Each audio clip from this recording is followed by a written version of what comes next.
ፓስፖርቱን ወደ ስራ ለማስገባት የሚያስችሉ የህግና የካርድ ንድፍ ስራዎች ተጠናቀዋል ያሉ ዋና ዳይሬክተሯ ሰላማዊት ዳዊት በቅርቡ ወደ ስራ እንገባለን ያሉት የአገልግሎት መስሪያ ቤታቸውን የ2018 ዓ.ም 9 ወራት የስራ አፈጻጸም በተመለከተ ማብራሪያ በሰጡበት ጊዜ ነው። በዚሁ ጊዜ ባለፉት 9 ወራት ብቻ ከ4000 በላይ የውጭ ሀገራት ዜጎች በየብስና በአየር ወደ ኢትዮጵያ ለመግባት ሲሞክሩ ተይዘው ህጋዊ እርምጃ እንደተወሰደባቸውም ተነግሯል።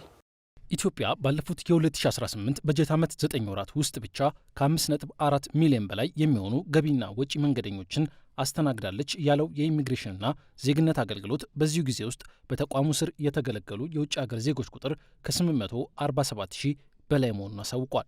ተቋሙ ባለፉት የሪፎርም ዓመታቱ ከፍተኛ ማሻሻያ እያደረኩበት ነው ካለው የፓስፖርት አሰጣጥ አገልግሎት ጋር በተያያዘም የዛሬ 3 ዓመት በ9 ወራት ውስጥ 700 ሺህ ፓስፖርት መስጠቱን አስታውሶ አሁን ላይ ግን በ9 ወራት ውስጥ 1.1 ሚሊዮን ፓስፖርት የማሰራጨት አቅም ላይ ደርሻለሁ ብሏል።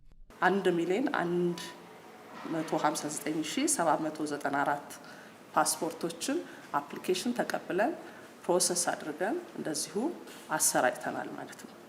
በዚህ 9 ወር ውስጥ አሁን ላይ በቀን ከ12000 በላይ ፓስፖርት አፕሊኬሽን የመቀበልና የማተም አቅም ፈጥረናል። የኢሚግሬሽን ተቋሙ ዋና ተግባር ሆኖ በሚጠቀሰው የአየርና የየብስ ድንበር ቁጥጥር ዙሪያ የሚሰሩ ስራዎች በየዓመቱ እየተጠናከሩ መጥተዋል ያለው አገልግሎት መስሪያ ቤቱ ከ3 ዓመታት በፊት በ9 ወራት ውስጥ 20 ሚሊዮን ሰዎች ላይ ቁጥጥር አድርጎ እንደነበር በመጥቀስ አሁን ላይ በ9 ወራት ውስጥ ይህን የመቆጣጠር አቅም በእጥፍ አሳድጌዋለሁ ብሏል። በዚህ የቁጥጥር ስራም 4576 የውጭ ሀገር ዜጎች እንዲሁም 5954 ኢትዮጵያውያን በህገ ወጥ መንገድ ከሀገር ሊገቡና ሊወጡ ሲሉ በቁጥጥር ስር ውለው ህጋዊ እርምጃ ተወስዶባቸዋል ነው ያለው።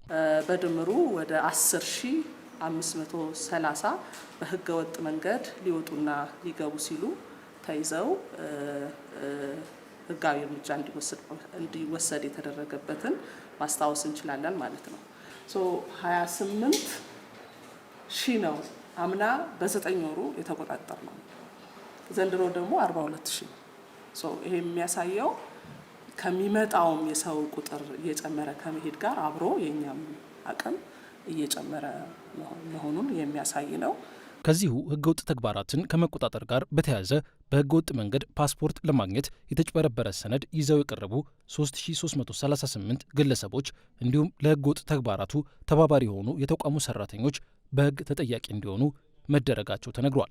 ከዚህ ጋር ተያይዞ 300 የውጭ ዜጎች እና 3338 ኢትዮጵያውያን በድምሩ 3638 ኢትዮጵያ ፓስፖርት ለማግኘት ሳይገባቸው የኢትዮጵያን ፓስፖርት አፕላይ አድርገው ፕሮሰስ ለማድረግ ሲሞክሩ ወይም ደግሞ በዚህ አይነት የተጭበረበረ ሰነድ ተጠቅመው የማጭበርበር ስራ ሊሰሩ ሲሉ የተያዙ እና እንደዚሁም በህግ ቁጥጥር ስር እንዲውሉና እንዲጠየቁ የተደረጉበትን ማየት እንችላለን ማለት ነው። በተቋሙ የነበሩ 17 የተቋሙ ሰራተኞች በእንደዚህ አይነት ተግባር ተሳትፈው አስተዳደራዊ እርምጃ ወስደንባቸዋል ማለት ነው። ባለፉት 9 ወራት የሲቪል ምዝገባ ሽፋኑን 80 በመቶ በማድረስ 8.4 ሚሊዮን ኩነቶችን መመዝገቡን ይፋ ያደረገው አገልግሎት መስሪያ ቤቱ የዛሬ 3 ዓመት በ9 ወራት ውስጥ ከሚሰጣቸው አገልግሎቶች ያገኘው 5.8 ቢሊዮን ብር እንደነበር አስታውሶ በ2018 9 ወራት ይህ ገቢ ወደ 30.9 ቢሊዮን ብር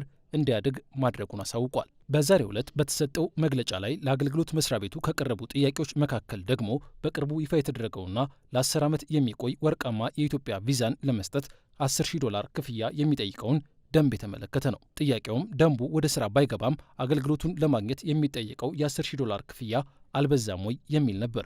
እኛ ሀገር ያሉ የኢንቨስተር አቅሞች ምን ይመስላሉ?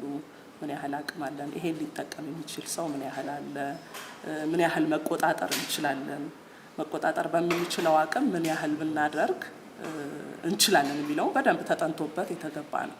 ስለዚህ ኢንቨስተር በተለይ ነፃ ሆኖ በሀገሩ ኢንቨስት እንዲያደርግ በጣም ትላልቅ ኢንቨስትመንት ያላቸውን እና ብዙ ኢንቨስትመንት በሀገራችን አድርገው ለማድረግ ሀሳብ ያላቸው ሰዎች በነፃነት መንቀሳቀስ እንዲችሉ ፕሪቪሌጅድ እንዲሆኑ የሚያደርግ ነው። አሁን ህጉን ጨርሰናል፣ ወደ ተግባር እየገባን ነው። ካርዱን ዲዛይን ጨርሰናል። በቅርብ ጊዜ ወደ ስራ ይገባል ማለት ነው። በዚሁ መግለጫ ፓስፖርትን ለማዳረስ የነበሩ የዜጎች እንግልቶችን ለመቀነስ እየተሰራ ነው ያለው አገልግሎት መስሪያ ቤቱ 12 የነበሩ ቅርንጫፍ መስሪያ ቤቶቹን ወደ 22 በማስፋት በተለያዩ የአገሪቱ ክፍሎች ስራ መጀመሩንና በዚህ ዓመት ማገባደጃም ቅርንጫፎቹን 28 ለማድረስ እየሰራ መሆኑን ገልጿል። አክሎም አገልግሎቱን ለማዘመን በተሰራው ስራ የቀደመውን ሲስተም ከአገልግሎት በማስወጣት ሙሉ ለሙሉ ወደ አዲሱ የፓስፖርት አሰጣጥ ስርዓት መሻገሩን ጠቅሶ አገልግሎቱን ለመጀመር በሂደት ላይ ካለው የመቀሌ ቅርንጫፍ ውጪ በሌሎች አካባቢዎች ከአሁን ወዲህ የሚሰጠው ኤሌክትሮኒክ ፓስፖርት ብቻ ይሆናል ብሏል።